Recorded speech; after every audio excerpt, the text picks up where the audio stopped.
à toutes, bonjour à tous. Nous sommes le 27 mai 2026.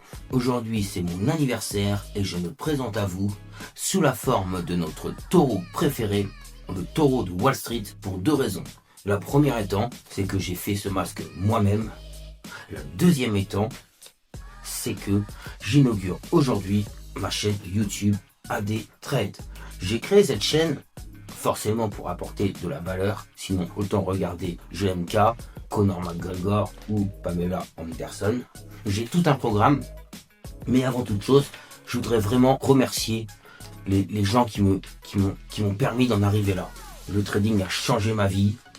J'ai une passion stratosphérique, une détermination stratosphérique, et je voudrais remercier toutes ces personnes qui m'ont permis d'en arriver là. Avec une spéciale mention pour Nicolas Scheller de Trading Institute, qui m'a carrément accueilli dans son desk. Je pense qu'il a repéré ma motivation. Je suis allé au salon du trading en 2025. Voilà, j'avais tout cramé en propre firme à l'époque, mais je m'en foutais. J'ai pris une amende de train pour aller le voir. Et de fil en aiguille, il a vu ma motivation, il m'a accueilli dans son desk, et c'est tout en son honneur. Mais je voudrais remercier alors aussi Ibrahim Chauvin que j'adore, Irwan Singh que j'adore, Bass que j'adore, Benoît Rousseau que j'adore, Seb d'Impact Trading, Thomas Veillé. D'ailleurs, j'ai la même voiture que lui derrière. Et je lui ai envoyé une demande d'adoption, hein, tu la recevras certainement en recommandé. Il y a Jonathan Yel, il y a Hugo FX, il y a Marc-Antoine de Xelos, il y a Romain Bayeul que j'adore, Faustin Prieux, Elliot Dewitt que j'adore, Florian Fias, DMT, Tali Kabash, Christian Da. Puis derrière, il y a tous les Américains.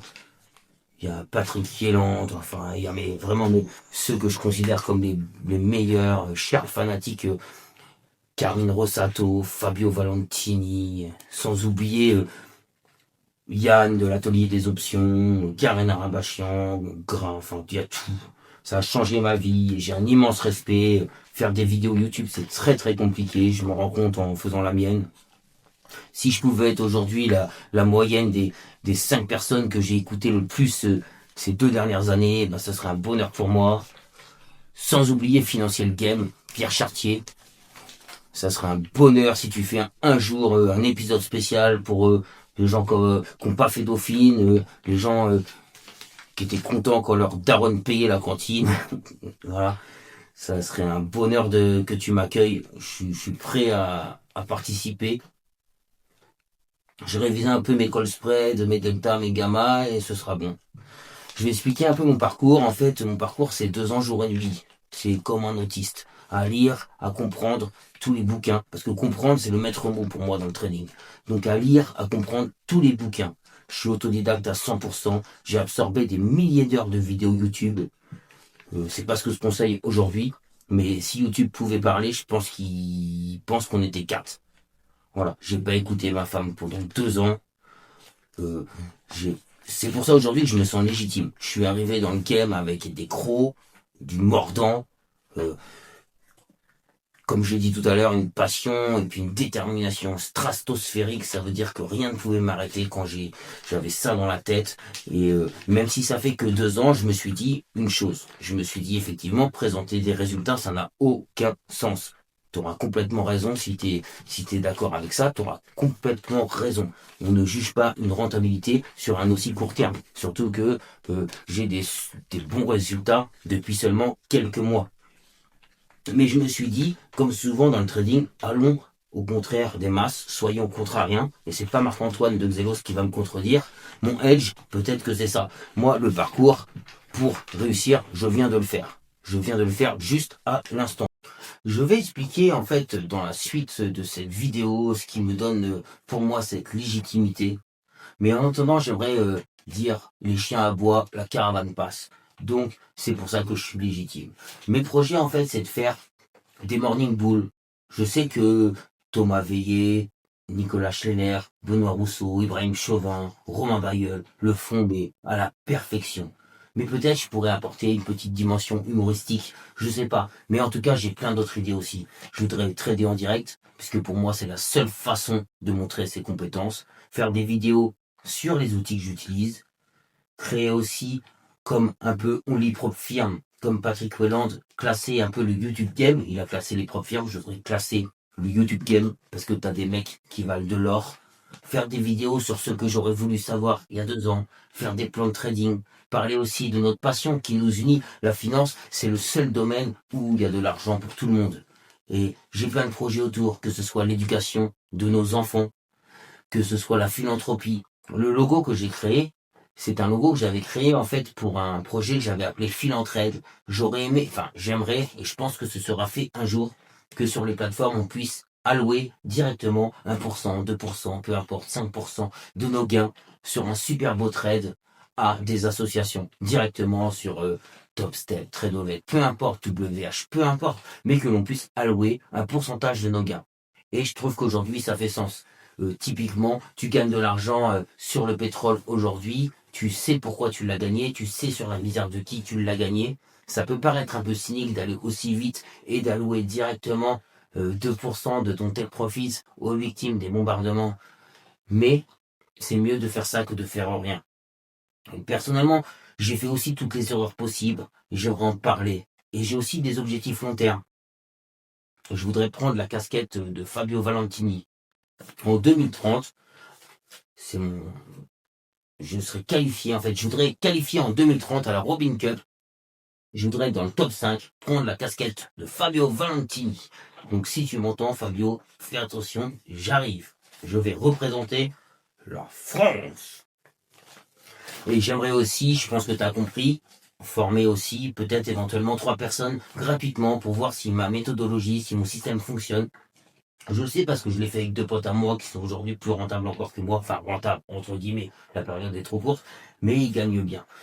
Et voilà, c'est une chaîne de passionnés, une chaîne sur une passion stratosphérique. Tu vois, moi, c'est ça qui m'anime. Tu vois, je vais pas te dire, inscris-toi, clique sur le lien en dessous, inscris-toi chez mon broker, il s'appelle Bbook. Comprendront ceux qui doivent comprendre, mais il s'appelle Bbook, j'ai une formation, elle est à 5000 euros, mais en ce moment, je te la fais à 470, donc j'ai jamais compris pourquoi, c'est sûrement indexé sur le prix du mètre carré à Dubaï, mais en tout cas, moi, personnellement, au jour d'aujourd'hui, ce que j'ai compris, je trade le NAS essentiellement, donc je trade le NQ, le Nasdaq en futur, en scalping évidemment.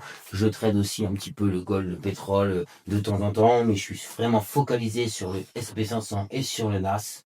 Et j'ai compris une chose, j'ai compris que le marché, un marché, c'est tout simple, c'est du temps, du volume et du prix. Chaque indicateur te fera perdre 2 mois. Au début, quand j'ai commencé à trader, mon écran, on aurait dit un jeu d'hélicoptère. Voilà, je me suis retrouvé dans un jeu d'hélicoptère. Et c'est là que j'ai commencé à aller plus en profondeur. Et j'ai compris qu'en fait, effectivement, toutes les stratégies marchent quand tu as compris. C'est pour ça que pour moi, le maître mot du trading, c'est comprendre. C'est comprendre. Les mecs, ils vont te sortir des trucs. Effectivement, c'est plus facile d'être un savant en trading que de gagner de l'argent en trading. Typiquement, tu prends l'exemple d'un FVG. Le mec, il va te dire, ça c'est un FVG. L'autre, il va te dire, c'est un busy. L'autre, une single prix, une imbalance, une efficience, un busy, une efficience, un ta mère la science. Mais c'est pas ça. Ça peut te donner un narratif. Alors qu'en fait, un marché, c'est simple. Un marché, c'est une pression acheteuse ou vendeuse, des acheteurs agressifs, des acheteurs passifs, une pression des agressifs par rapport aux passifs. On va toujours chercher une contrepartie. C'est tout. Donc, sachant qu'en plus, les mecs, ils ont les mêmes infos, forcément que le carnet va se vider et que, forcément, on va aller chercher beaucoup plus haut ou beaucoup plus bas. C'est tout. Tout ça pour dire que toutes les stratégies fonctionnent. Mais si tu t'adaptes pas au marché, Tyson l'a très bien dit, tout le monde a une stratégie. Jusqu'à ce que tu t'en prennes une bonne en pleine bouche. Et c'est pas Jake Paul qui va dire le contraire. Le marché, en fait, il a besoin que d'une fois pour te reprendre tout ce qu'il t'a donné. Et le marché, c'est quoi? Le marché, pourquoi il peut t'en mettre une bonne en pleine bouche à tout moment? Pourquoi? C'est parce que le marché, c'est un engrenage, c'est un écosystème. Le marché, tout est en corrélation. Le marché, il a une saisonnalité, une temporalité, il a un contexte, Il faut savoir qui le drive. Ça peut être Papy Trumpy, ça peut être la géopolitique, ça peut être la Fonda, ça peut être Nvidia qui représente entre parenthèses un cinquième du SP500. C'est un grand écosystème en fait. Et si tu comprends pas ça, tu sauras jamais pourquoi tu perds. Donc tu peux pas gagner puisque tu perdras sans savoir pourquoi. Il y a des immenses corrélations, tu as des rotations sectorielles. C'est pour ça qu'aujourd'hui, au jour d'aujourd'hui, tout ce que j'ai fait, que ce soit le chartisme, que ce soit ICT, que ce soit le price action, que ce soit tout ça, j'ai tout mis dans un grand entonnoir géant, et je me suis rendu compte en mixant tout ça que même si tout me sert aujourd'hui, qu'il y a des vraies données, des données réelles. Je te donne un exemple. Un marché, c'est le temps, le prix, le volume et l'agressivité. T'es sur un stand de clémentine. Tu vas pas dire à ta femme, oui, chérie, j'attends un breaker block. Non. Tu attends d'avoir un niveau. Un niveau, par exemple, ça peut être le niveau de l'abeille, un niveau prix de l'abeille, ça peut être une session, ça peut être un niveau de volume, ça peut être un niveau VWAP, une SD1, peu importe, une VH, une VAL. Tu connais tes niveaux. Donc, toi, si tu veux acheter, tu vas faire quoi? Tu sais très bien que pour obtenir un déséquilibre, tu dois attendre qu'il y ait un volume entrant, un grand volume entrant. C'est pas deux, trois pèlerins qui vont déséquilibrer le marché. Donc tu te bases sur quoi? Sur ta VWAP, le consensus. Et t'attends un déséquilibre, tout simplement. Tu as pricé un petit peu l'avenir, peu importe ta time frame, tu prices un peu l'avenir, et si tu imagines que ça va monter, si tu penses que ça va monter, eh bien évidemment tu attends un déséquilibre pour pouvoir acheter, un décalage sur le consensus, tu vois, et tu te bases sur quoi? Sur l'agressivité, sur un stand de clémentine, par exemple, typiquement, tu vas prendre le temps, tu vas utiliser le market profile, quel prix a été accepté le plus longtemps? Pour savoir un consensus, tu vas utiliser la VWAP. Pour savoir ton volume, tu vas utiliser un volume profile. Tu vas savoir quel prix a été accepté. Tu vois, tu vas pas aller chercher un breaker block, ceci, cela. Tu vas rechercher des niveaux, des ouvertures, un consensus, un déséquilibre. Tu connais ton marché. Tu sais de comment il bouge. Tu sais son amplitude. Tu sais son écart type. Tu sais tout ça. En fait, tu vas te focaliser sur un niveau. Et sur ce niveau, tu vas savoir si c'est un breakout ou un fade out, une absorption ou une injection. C'est toujours la même chose. C'est un rapport de force entre vendeurs et acheteurs, entre les agressifs et les passifs. Il faut... Les bougies, finalement, c'est quoi? Une bougie, finalement, c'est comme un indicateur. On utilise tous un chandelier japonais, mais finalement, c'est qu'un indicateur. C'est une représentation du carnet. Ce qui compte pour nous, c'est le rapport de force entre les agressifs et les passifs. Et de comprendre aussi que finalement, tu es un tout petit poisson dans un immense aquarium machin. Je ferai bientôt un masque de requin de la finance, mais finalement, tu es un tout petit poisson dans un grand aquarium d'enculé, tu vois. Il faut connaître les forces en présence. Moi, je me rappelle, au début, je zoomais sur les salles de marché. Et chaque fois, il n'y avait pas de dessin. Il n'y avait pas d'alerte order block, il n'y avait pas de sell-side liquidité, pas de RSI, pas de bougie, pas de stochastique, pas de bougie noire motus. Les mecs, ils jouaient pas à je te tiens, tu me tiens par la barbichette. Les mecs, ils payent des fortunes pour acheter des terminaux Bloomberg. Ils payent des fortunes pour avoir les câbles les plus courts possibles. Tu vas pas les battre avec tes crayons de couleur à 1,95 €. C'est strictement impossible. Voilà, ça serait trop facile. Il y aurait personne dans le métro. Aujourd'hui, ce qu'il faut faire si tu veux réussir sur les marchés, c'est connaître ton marché et comprendre, simplifier ton trading en fait. Comme Vegeta, ici présent, voilà, il faut connaître les forces en présence.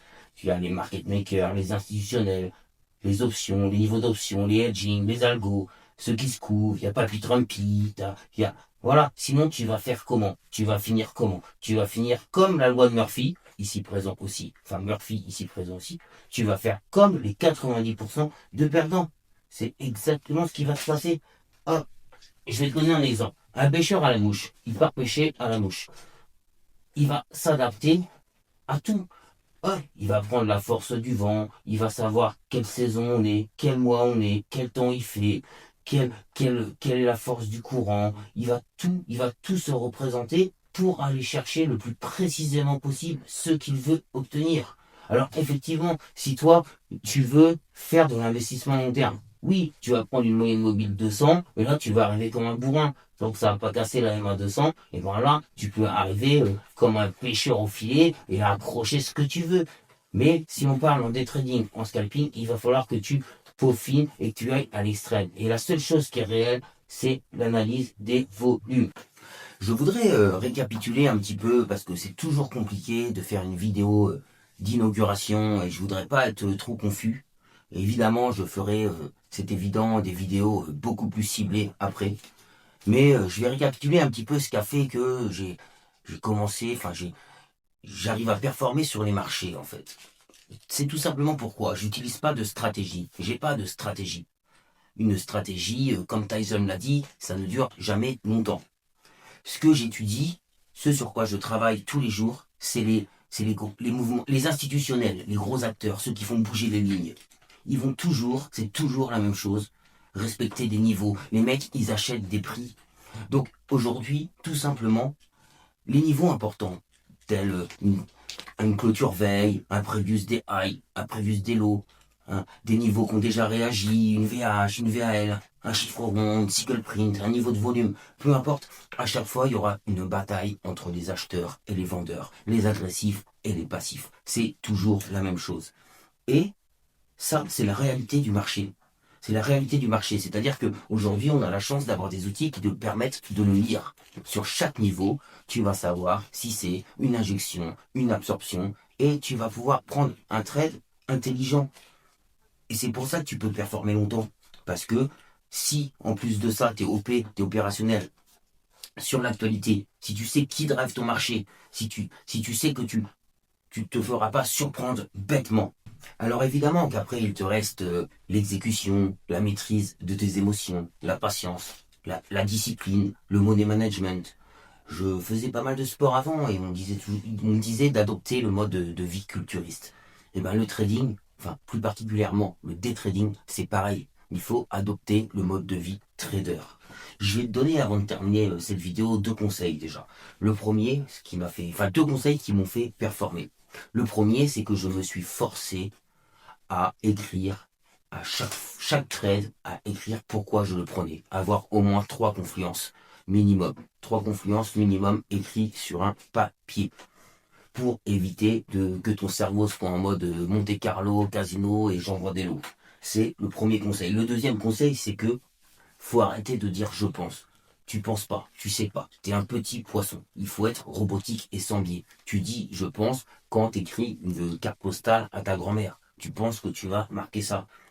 Dans le trading, tu ne peux pas dire je pense. Tu analyses des réactions sur des niveaux. Tu analyses les batailles vendeur-acheteur, point barre.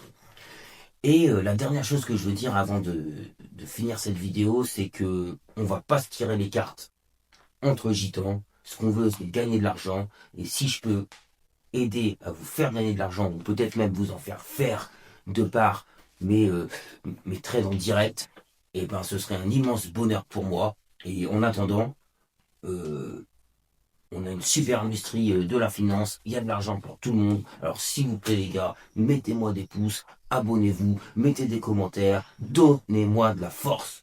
C'était AD, le taureau préféré des Français, pour vous servir.